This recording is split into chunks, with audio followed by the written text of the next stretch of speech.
Every time you click your mouse to cut a clip in Davinci Resolve is wasted time. And by this, I mean every time you move the playhead to where you want to cut, or select the blade tool, or drag a clip to trim it, it's all wasted time. So what should you do instead? Well, when I'm editing, I just hover my mouse over a clip, and with one button I can either make a cut, trim the end off, or make a ripple trim like this, without having to even move the playhead first. And there's a few other tricks that I use to cut up footage crazy fast. So in this video, I'm going to show you what these tricks are, how you can set up the one button workflow to cut clips instantly, and I'm going to show you how I would cut up someone's A-roll in real time, so you can watch the whole process. And by the end of this video, you'll be able to use the same workflow to chop clips up faster than ever. So your current workflow for cutting clips might look like this. You have your A-roll like this, and your subject may have made a mistake in this area here. So you want to delete that section and push the rest of the clip down to the left. So you would move your mouse to the top of the timeline here, click and drag to bring the playhead over to where the first sentence ends, which we can see by the waveform stopping here, and then you would click on your clip and then use a keyboard shortcut like Command B to make a cut. Next, you would drag the playhead over to here and then click on this clip and use a keyboard shortcut like Command Shift left bracket. What this will do is it will cut the start of that clip off and then ripple the rest of the timeline over by the amount that was cut. So in one go, it does this. And that is how most editors would do this. But there's actually a much quicker and easier way to do it. So here's how I would approach this situation. I would move my cursor to where I want to make the cut.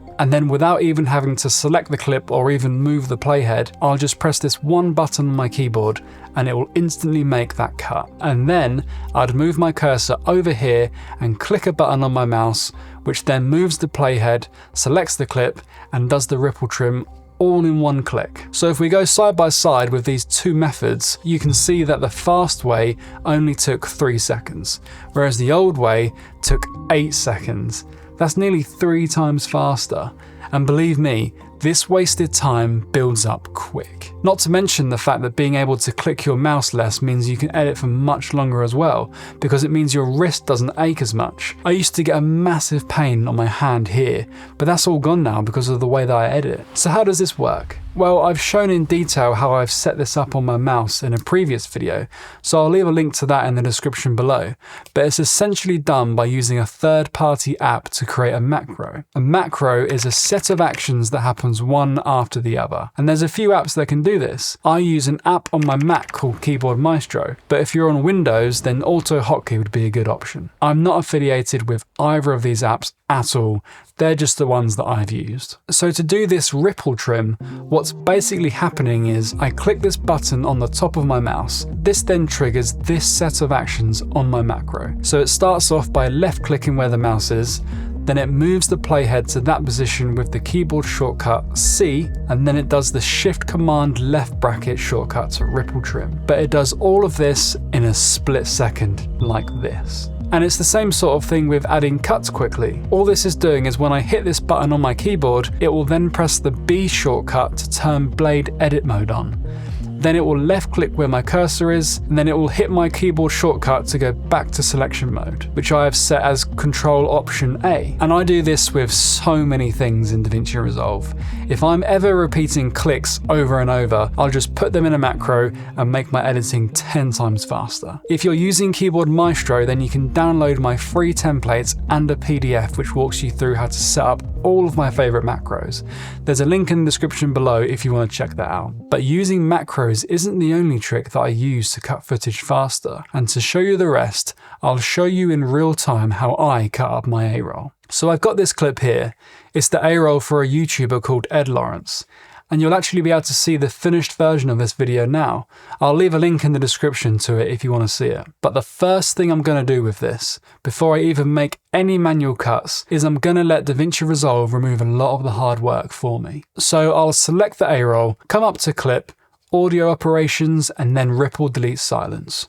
What ripple delete silence does is it will go through and remove all of the silent parts of the video, so basically the gaps between sentences, and then it will push all of the clips to the left so there's no gaps. And you can adjust these settings to get it working how you like it as well. So you get this box with 5 controls in it. The 4 sliders will help you refine which parts of your clip get removed, which are shown by these red boxes. So the first control is the threshold slider. This is going to tell Davinci to remove any parts of your clip that are quieter than this amount. So if I set this to -34 decibels, you can see that when Ed is talking, his voice is over -34 decibels. So it's not going to delete those bits. But when he finishes speaking, the audio drops to under that amount, so those bits will be removed. The next 2 controls are pre-head and post-tail. These are determining how many frames it's going to leave as a buffer before and after a cut. So if I set pre-head to 2, it's going to make the cut 2 frames before the audio comes in. And then if I set post-tail to 4, it's going to make the cut 4 frames after the audio has stopped. I find this is normally a good setting because it just lets the end of the sentence breathe a little bit, rather than instantly cutting away. The last slider is minimum to strip. This is determining the minimum amount of frames that a section needs to be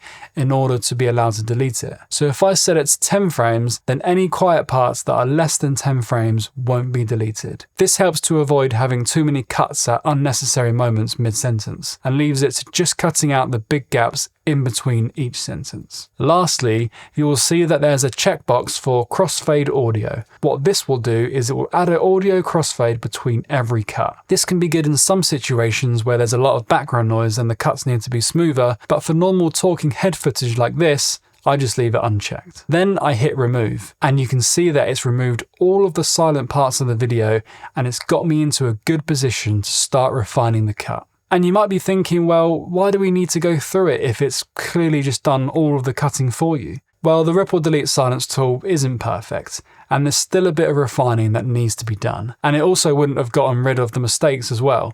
So I still need to go through it and make sure it's flowing just how I want it. So I'll do this completely in real time and give you a view of my keyboard and mouse as well, like this, so you can see. And I'll just talk you through what I'm doing and why I'm doing it. So to start, I've got my left hand over here, and I always have my left hand positioned like this, where I can easily hit any of the modifier keys on my keyboard, and I can also hit the space bar easily just like this. And I've also got the A, S and D keys mapped, so I can go forward with D, I can hit pause and play with S, and I can also rewind with A, just like this. So if I hold down the option key, I can then scroll in to where my mouse is, just like this. And then I'm going to hit play. So I can see here just by the waveforms that these are all just Ed setting up, so I can then hold down shift, and then I've got a button on my mouse down here, and that will do the ripple delete shortcut, just like this. So I can ripple delete these, and then I can see that Ed starts speaking here. So I'm going to hold down command and hit the top button and just ripple delete that to there. And now I'm going to hit play. What separates your channel from the people in your niche who have no real experience in your topic and just make videos repeating what they've heard online? What separates your channel? All right, so Ed's now started again, so I'm now going to highlight these, hold down shift again, ripple delete, back to the start. And then I've also got this console here with a bunch of buttons on, and I've basically just mapped these to more Davinci Resolve shortcuts. So this button here is going to do the shortcut that's going to move the playhead back to the start of the timeline, just like that. What separates your channel from the people? What separates you from? So Ed's made a mistake, so we're going to cut that off. What separates you from the people in your niche who have no real experience in your topic and just make videos repeating what they've heard online? Today, I'm going to show you the 5 critical things So today, I'm going to show you 5. There you go, so Ed's made a mistake there, so I'm just going to cut there and then ripple cut from here. So it's going to basically remove this bit and move all of this section down to the left, just like that. And so what I'm doing here is I'm actually using the waveforms to guide where I'm going to cut. So I can see that Ed finished his first sentence here, so I can make a cut here as the waveforms have ended just there. And then over here, I can see that Ed is starting the next sentence just over here. So that's where I'm going to make this cut. So it's going to go from this sentence straight to this sentence, just like this. On YouTube. So today I'm going to show you 5 critical things business owners must say or do in every video they make. And then it's also about knowing how much of a gap to leave before and after a cut. So over here, I can see this is going to be too much of a gap. So if we just play this. If the people that do this. So there's just a little bit at the start here. If the people which is not needed. So I know that over here on the waveform, you can see that he just starts saying the word at this bit here. You might think it's here, but it's actually just over here where he's just starting to say the word. So I want to make a cut around about here. If the people that do this, and now this will flow a lot better. So over here at the end of this sentence, I know that he's ending the word around about this point here. So I want to leave a couple of frames after that. So around here, I'm going to make that cut. And then now it's going to flow a lot better like this. engaged. If the people that do this, So if it was like over here, if the people that there's just that tiny little pause. So to keep the viewer engaged for Ed's videos, I like to make the cuts around this speed. engaged, if the people that do this more than anyone else in their niche, these 5 things have helped me generate hundreds of millions. So here, Ed's done a little bit of a pause, Niche. These 5 things, which I think we can cut that out just to make it flow a bit better. So I'm just going to cut there, and anyone else in their niche. These 5 things have helped me generate. so it just flows a bit better. And in this situation as well, later on, what I would then do is I would go through and add the smooth cuts. So if I just come to here and then search for smooth cut, I could drag that onto this, set the duration to 0.2 maybe, and then just to show you what this looks like. In their niche. These 5 things have helped me generate. You can't even tell that there's a cut there. So what I would do later on is I would set this to a keyboard shortcut so that I can go through and do these all together. So I'm just going to leave that off for now and then come back here and go again. These 5 things have helped me generate hundreds of millions of views. So in this situation as well, I can see over here that this is going to be cut out. So what I'm doing, even when I'm playing the video, I'm looking ahead to see what am I going to cut out. And then I do it whilst the video's playing. So I'm going to hit play and then I'm going to delete this whilst I'm listening to this. So watch this. These 5 things have helped me generate hundreds of millions of views and tens of millions of dollars for myself and my clients. Okay, so to start, So I made a mistake there, so we're going to cut that. what is this big mistake? I'd say 99% of businesses make on YouTube. So you can see how I'm using the thumb wheel on my mouse here to just They were actually scroll really along good. as the video's going along. No one believed that such. And I'm always scanning ahead. So over here, I can see that I'm going to have to cut this down like this. But instead of always using my macros to do little cuts like this, I've actually got another way. So if I hold down this button here, it turns on my trim edit mode. And what this allows me to do is I can then drag these in just like this, like that. And I can do that whilst the video is playing. So have a look at this. No one believed that such a cheap product could be better than Gillette or as good, so it struggled. So the business struggled. So you see Ed's made a mistake there, but you can see what I did there. Even when the video is playing, I'm still looking ahead and just seeing what little things can I do just to save time. And if you're wondering how I turn on this trim edit mode, it's actually with a macro that I set up in Keyboard Maestro. It's this one here. So when I hold this key down, it's going to send F20 to the program, which is what the trigger is for this macro. It's going to simulate the T keystroke, which in Davinci Resolve, T is going to turn on the trim edit mode. And then this is going to wait until the F20 key is up again. So when this button goes back up, it's then going to send this keystroke, which is the one that turns the selection mode back on. So as you can see, if you watch over here, when I hold this button down, it's going to turn that on and then off again, off, then on. Because if I don't have that on, then you'd be doing this, which doesn't work. So if I just turn this on, you can see I can just drag this over just like this. And it's really quick and easy. So Ed made a mistake over here, so let's have a look at that again. So it struggled. So the business struggled, but not to be. So I'm going to cut that a bit off. And something that Ed does quite a lot when he's filming is he does these little noises. So I can always tell just by the waveform that this is going to be one of the noises. So the business. So I always make sure I cut those off. As good. So the business struggled. They pay attention fast. But how do you create that? And then deep breaths like this I like to cut out as well. So I'm just going to cut that out like that. Fast. But how do you create? Let me just leave that one a little bit longer. Attention fast. But how do you create? And then you hear that little sound there where it's just the beginning of the deep breath. Fast. But how do you? I never really like that. So I'll either bring this back in by a frame. Fast. But how do you create? Or the other scenario would be I would then just bring this across and just ever so slightly down. Fast. But how do you create that? just to get rid of that little noise. So something else that I do with Ed's videos to be able to cut them up even faster is I'll actually play it back in double speed. Now this isn't something that I would recommend to everyone, especially if you're starting out, because then you'll probably miss quite a lot. But because I've edited so many of Ed's videos now, I know that I can play it back in double speed and I can still catch everything that needs to be cut. So like I said earlier, I use the keys on my keyboard here. So if I hit D, I don't go spending 10. It's going to play a normal speed, but if I hit D twice, it'll do it in double speed. So this is kind of how I edit Ed's A-roll now, like this. So I'm saying wear a white shirt on camera. So basically you just want to get a bright softbox and position it either behind the camera or slightly to the side. I'll create a similar effect to what I've got now. Good light effect to what I've got now. Investing in a really good light will actually make the worst cameras 10 times better. And then remove any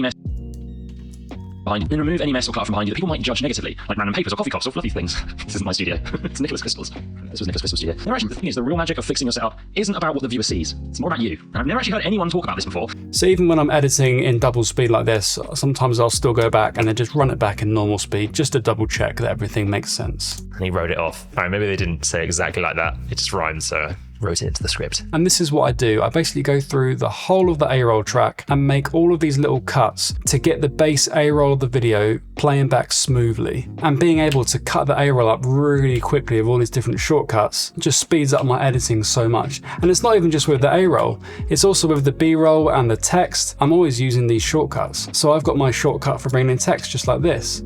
And then I might want to cut it down to only here, so I just do this. There's all these different things that I do that just save so much time. And then if I want to add a background underneath here, I can just do this and then cut it like this. And it's so much faster than if I was going to be going up here, coming to the generators, looking for, oh, where was that background that I used? I don't know, maybe it's in here.